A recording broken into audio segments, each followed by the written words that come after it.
Examiner के ऊपर इस बात का भी प्रेशर होता है कि भैया बच्चे को पास करना है।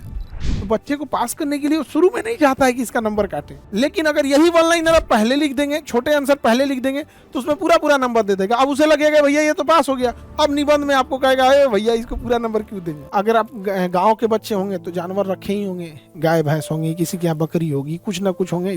सीढ़ी कंटिन्यू चढ़ाया जाएगा ना। अब 4 मंजिल के बाद 5वें मंजिल पे आपका हिम्मत जवाब देने लगे। हम आपको कई बार ये बात बताए होंगे कि 10th के एग्जाम में लगता था हम हिंदी में फेल हो जाएंगे। अभी हम अपना मार्कशीट देख भी लेते हैं, 10th में कितना नंबर आया था, 80 के आसपास है। डी, उस समय डी लिखता था, डिस्टिंक्शन डी।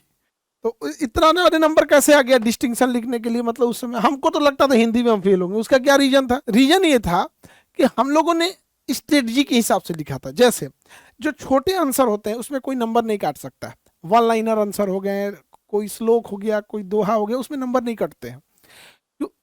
और एग्जामिनर के ऊपर इस बात का भी प्रेशर होता है कि भैया बच्चे को पास करना है। तो बच्चे को पास करने के लिए वो शुरू में नहीं चाहता है कि इसका नंबर काटे, वो चाहता है कि पहले ये पास हो जाए।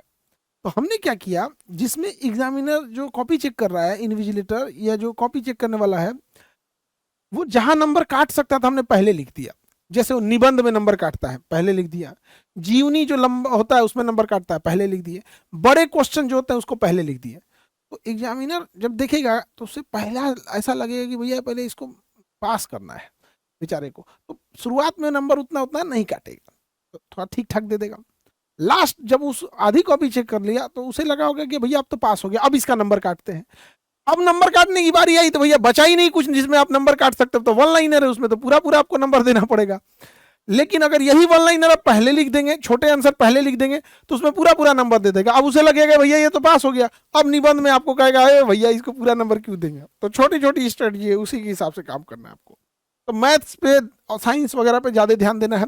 रोज 2 मॉडल पेपर को सॉल्व करना है, रोज 2 मॉडल पेपर सॉल्व करना है। और सबसे ज़्यादा जरूरी बाबू, लंबा देर तक नहीं पढ़ाई करना है। लंबे समय, ये नहीं कि बैठ गए तो 2 घंटा एकदम पढ़ना ही पड़ रहा है। हम लोग अपने टाइम पे कितना पढ़ते थे? आधा घंटा से 40 मिनट थे। 30 से 40 मिनट पढ़ाई की है। उसके बाद 30 से 40 मिनट पढ़ाई करने के बाद मम्मी के पास जाके बैठ गए, मम्मी से गए, मम्मी के पास बैठ गए। एग्जाम के टाइम पे वो भी लोग बहुत मानते हैं, कोई काम हम नहीं बोलेंगे आपसे, तो कभी मम्मी के पास बैठ गए, उनसे बात कर लिए 5 मिनट, ज़्यादा नहीं 5 मिनट, 5 मिनट बात कर लिए, मल बहल गया। फिर जाके आधा घंटा पढ़ दिए।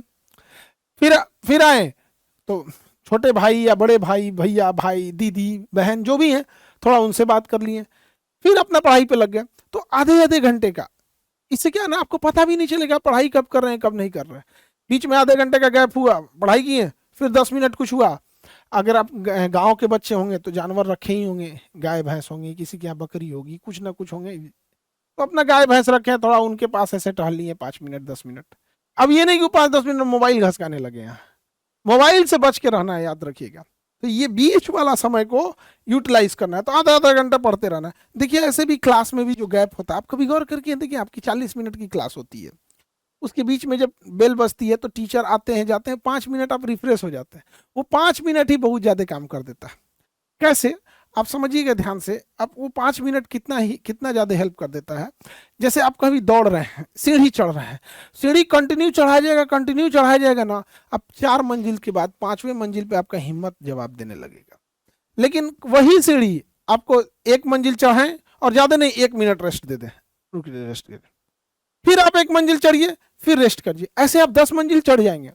लेकिन कंटिन्यू करेंगे तो 5 मंजिल के बाद आपका एकदम हिम्मत जवाब देने लगेगा, बाप रे बाप बहुत ऊंचा है। तो ब्रेक कर करके आप लोग को पढ़ना है, ये सबसे ज्यादा जरूरी है। और थोड़ा मोबाइल से बच के रहना है।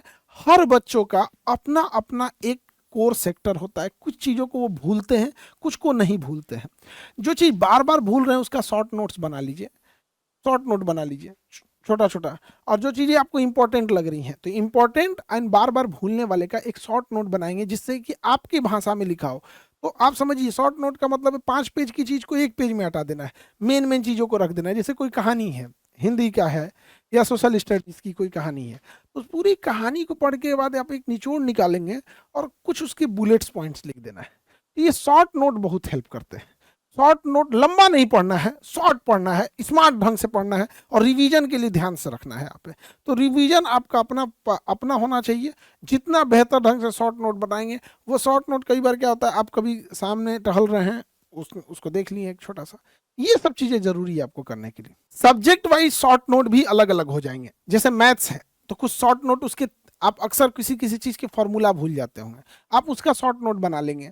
फिजिक्स वगैरह में कोई फॉर्मूला या कोई थ्योरम भूल जाते होंगे, अमूमन कुछ कुछ थ्योरम होते हैं बड़े शॉर्ट पे होते हैं, यहाँ पे आपको वो थ्योरम भूल जाते हैं, ओम्स रूल कोई भूल गया, कोई आर्किमिडीज का हल्का सा भूल गया, तो छोटा छोटा थ्योरम्स वाला पार्ट हो गया। कुछ न्यूमेरिकल्स के कुछ फार्मूला होते हैं, फिक्स फार्मूला होते हैं, उसको बार बार भूल जाते हैं। फिजिक्स और केमिस्ट्री में खास करके किसी किसी चीज़ की वैल्यूज होती हैं, आपको उसकी वैल्यू याद रखनी होती है, स्मॉल जी, कैपिटल जी, ये सब चीज़ें जो होती हैं ये सब थोड़ी थोड़ी भूल जाती है। खास करके केमिस्ट्री में देखेंगे तो पीएच वैल्यू, किस चीज़ का पीएच कितना होता है, किस में कितने अल्कोहल मिले रहते हैं, किस किस एलिमेंट का कलर कैसा होता है। पीरियोडिक टेबल में अगर आप देखेंगे तो किसी को हम काट सकते हैं, किसी हम पानी में रखते हैं, किसी मिट्टी तेल में रखते हैं। ये शॉर्ट नोट केमिस्ट्री में बड़ा काम करते हैं सब।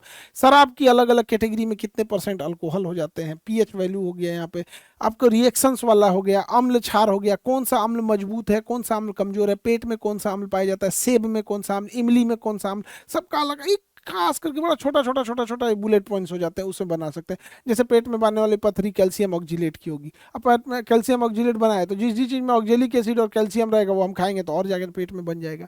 तो ये सब चीज़ें आपको ना ध्यान रखनी पड़ती है शॉर्ट नोट्स में। यहाँ पे हिंदी हो गया तो हिंदी में अक्सर ना लेखक पूछ देता है, इस कविता के लेखक कौन है, इस कहानी के लेखक कौन है, वहाँ ये सब चीज़ें बड़ा काम आ जाती है। समानार्थी शब्द वगैरह हो गया, ग्रामर वाले पार्ट से हो गया, ये सब चीज़ें शॉर्ट नोट्स में बहुत हेल्प करती है। तो इससे क्या है ना, आपका रिवीजन में भी हेल्प होगा और एक बार जब आप फाइनल कभी एक चलते फिरते में एक बार देख लेंगे तो उससे काफ़ी हेल्प हो जाएगा। आई होप सब समझ में आया होगा। मिलेंगे नेक्स्ट क्लास में। जय हिंद।